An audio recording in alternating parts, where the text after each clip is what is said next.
Even though you're seeing this on Friday, it's Monday. Just pretend for the next 15 minutes. It is 65 degrees and sunny in Austin right now. So all 70? Oh my God, it's so bright. Doppler 7 with fucking Madison Pinnell. No, it's 70. So all you Northerners can fucking suck it. We get to train with the doors open. And it's appropriate. There were a couple times in this gym where they opened the doors and it was not appropriate, but today it's appropriate. Zach's here. Heavy snatch double. Whatever we double today will be our opener on Saturday, because we're doing that local meet in Dallas. And then 2 clean and jerks at 85%, which is 170, because I'm basing everything off 200 kilos. Then we got a heavy triple in the back squat, or like moderate. I'm just gonna do like 225. No drop sets today. So it'll be a quick one, quick and easy, heavy, fun for me, fun for you, fun for Madison. I haven't even fucking trained yet, and Madison already has 3 misses. She had a rough morning. Give her a break. I am. I'm about to turn 27. I'm just practicing being old.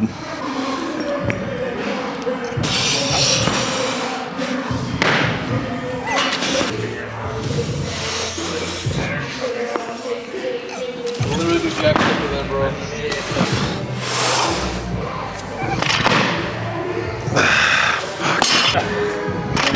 I'm gonna say, Zach, shut the fuck up.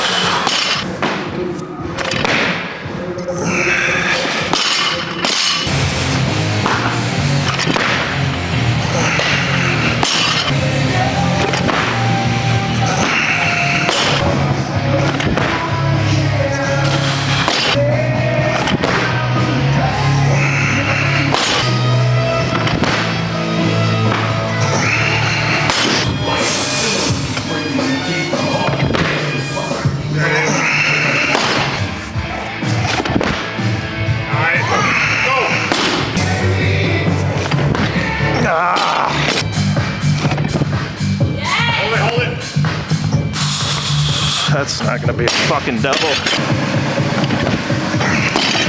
It's in the program to wave up to what you're supposed to hit and try it out, then go back down. Still sucks. Whoa, whoa.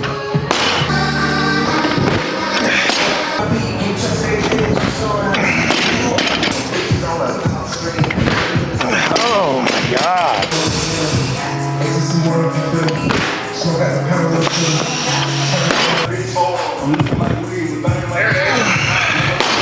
So Nico's gonna put some highlights in where the snatches were, or some lowlights.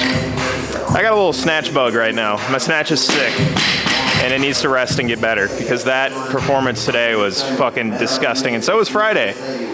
But it's all right. Being in a snatch rut is not permanent, but it does suck. So we're gonna clean and jerk now. I tore my hand. I literally worked up, had a bunch of misses, finally felt dialed in, and the snatch that made me feel dialed in, I tore my fucking hand on. And I gotta compete this weekend, so I'm not gonna keep going and tear it worse. Zach is currently going through that right now. We'll talk about the jerk a little bit, because I get more questions about the jerk than anything, probably because it's my best lift. It's my bread and butter. So I'm gonna spread my butter all over you guys. So a couple things that I get asked about a lot. First is why I don't breathe in between the clean and the jerk. And the main reason I don't breathe is well, there's 2 reasons, not the main, they're both main reasons. Once I let my air out, so if I get to the top of the clean and I let my air out, using my diaphragm to try and get a big enough breath to reestablish that brace is not something I can do. A lot of people can do it. Some people are okay with having kind of a more collapsed brace. Me, I need to be as tall and as open as I can be in that jerk, otherwise like the technique just feels like shit. I don't feel explosive. So when I come out of the clean, I pop the bar and you'll see me open my mouth and get a breath, and then I'll brace there, and when the bar hits me, I'm as set as I'm gonna be. If I let my air out and breathe it back in, my brace is gonna suck. So I just keep it there, and B, the rhythm of the bar. So you'll notice I clean, I adjust, then my feet come together, I give it 2 whips, then on the 3rd, that's when I do my dip and drive. That way I'm able to use the oscillation and make sure the oscillation doesn't work against me. Because if you're just standing there with the bar's gonna be moving. If you dip at the wrong time, it could fuck you up. That can cause inconsistencies. But for some people that doesn't matter. For me, it really does. So I like to get it done as fast as I can. And also that 2-whip then go thing keeps my rhythm consistent on every single clean and jerk I do. That way, even if I have a rough clean, like my PR last week in the last video, 195, I had a rough clean, I had to walk it forward, I still reset, gave it 2 whips and then went. And that timing, you have no hesitation, you have no second thoughts as you're going into that jerk. You know exactly what you need to do because you did the exact same thing on every single warm-up. It's a little easier to digest mentally. So I'll show you guys on this 140, when I stand this up, I'm gonna get my air when the bar is off my shoulders, and then when it hits me, I'll be braced, then I give it 2 whips, then I go. Or I just fucking miss. You don't know. Today's been crazy.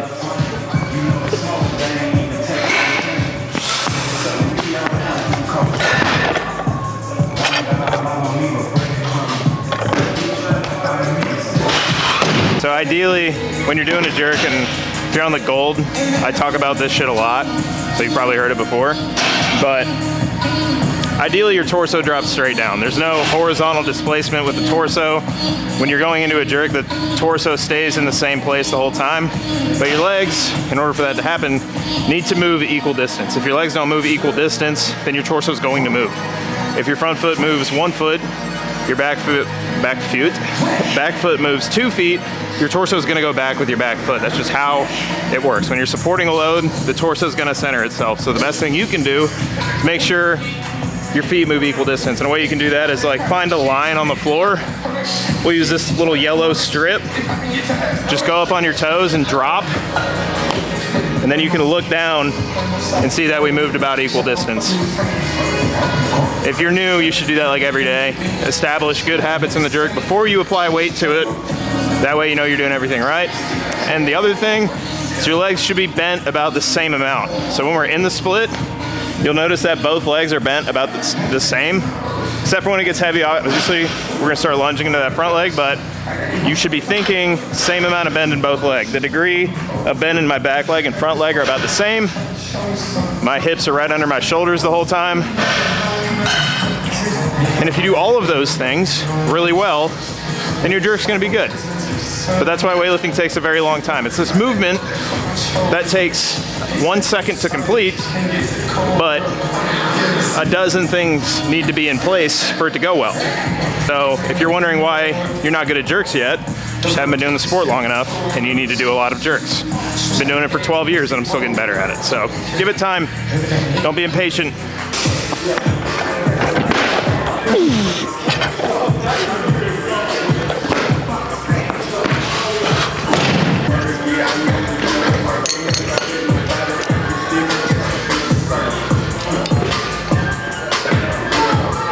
All right, so the feet, this is the last thing I'll talk about with the jerk, is your feet.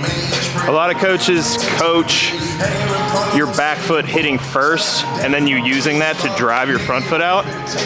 Now, when you get up in weight and you get to heavy weights, that is not a realistic thing. And it kind of develops the habit of stepping back and then pushing your torso through. And when you have a weight over your head, your torso does not want to move forward quickly. So I would think of both feet hitting at the same time. If you have a good jerk, that's not going to happen. The back foot's always going to hit first. But if you think of both feet hitting at the exact same time, then your timing is going to be a lot better and you're not going to have this weird like donkey kick kind of jerk. So when you move those feet, obviously you don't want to pick your feet up and step them down. Your feet should just slide against the floor. You punching into the barbell is what gives the feet that pop. You're not actively picking your foot up and stomping it. The feet are just sliding over the floor. And because you're moving fast and you're driving into a barbell, you're gonna hear your feet. But if you're picking your feet up, obviously you're wasting a lot of time. If you tracked my foot and I picked it up and put it down, you took the path of my foot and stretched it out, it's way more movement than just sliding your foot forward that much. So minimize extra movement. The back foot is gonna hit first, but think of them hitting at the same time. And just move your feet as fast as you can. Go.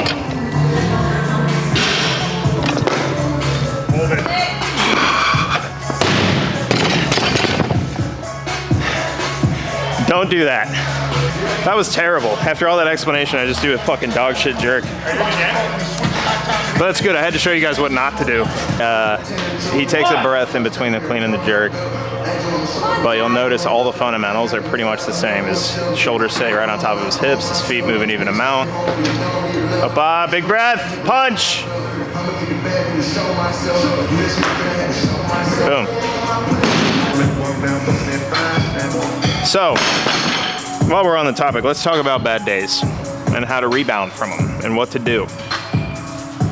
So if you're following a program to the T, you're doing everything you're supposed to do, you're doing every workout, you're doing every exercise, and you're recovering fairly well, chances are you are just over fucking trained. And it happens, stressors in life can impact your sleep, impact your digestion, and shit can get off the rails. You're not really in total control of your recovery all the time. There are things you can do to optimize it, but there are gonna be times like today, for me and Zach, and Madison, we all just had a shit day. I don't know what's going on. It happens. So the best thing you can do is give yourself a fucking rest day. And I know that's not very dog of me to say, but I promise if you have done every single training session, missing one day just to reset is not going to fucking kill you. It's not gonna do anything. If anything, it's going to make the day after that much better. It'll give you momentum to carry that out through however many days. But if you just keep fucking plowing yourself into a hole, not getting any better, and you're just beating yourself the fuck up, the hole gets much deeper. It's much harder to get yourself out. Then you might need to take a whole week off. So it's important to assess what's going on right when it happens. Like me, after today, I'm probably gonna take tomorrow off. Tomorrow is deloaded. It doesn't really matter, but it's frustrating as shit. You might think taking a day off will screw you over, but I have been doing this sport for a long time. There were many times where I should have taken a day off and I didn't. Kept training. I either got hurt or I got fucking burnt out because my training continued to be shit. And that's not what we want. We want consistency, and sometimes the way to maintain consistency is to just take a fucking day, chill out, reset, and come back into the gym with new energy the following day. It's the sport. It's weird. It's not like any other sport. There's a lot of nuance to it, a lot of just mystery things that make you feel like shit. So if you are beaten down and training is going terribly, there's no shame in giving yourself a day. It doesn't mean you're a bitch.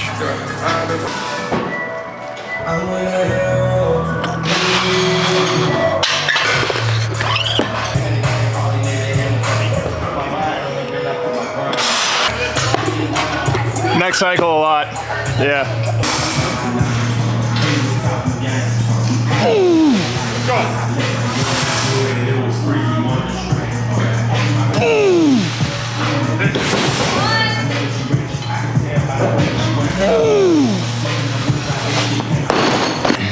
That's it for today. Weird fucking day, but can't get any worse than this. Yeah, I hope you learned a thing or two. If you did, then congrats, because I lost some brain cells today after what I just saw. We called an audible and turned this into an instructional video. I don't know, little extra beat down. I don't know if my sleep's shit or what's going on, but we'll be all right. Gonna do what we gotta do, and we'll be back in full force very, very soon. So the squats actually felt decent. I feel like they looked easier than they felt because they felt pretty fucking heavy. But yeah, everything's fine. We just gotta get our recovery together and get on track. We gotta compete this weekend. And normally, when I have a competition this far out, I'm terrified, like I'm falling apart. So we're right where we should be. So if you like this video, if you like the instructional shit, let me know, and also comment something that we could go over, because I'm full of answers, honestly. But click the links, buy some stuff. We're doing more YouTube, so if you like the more YouTube and you like watching this stuff, let me know in the comments, and let me know by supporting me by buying something from one of those links. If you're in this sport, chances are you need something that one of those links sells, so before you go buying it from somewhere else, just think, I like Dozer's videos, I'm gonna get it through his links. That'd be awesome, and I'd really appreciate it. But But that's it. I will see you guys next time. And next time is the competition. So be ready for that. Goodbye.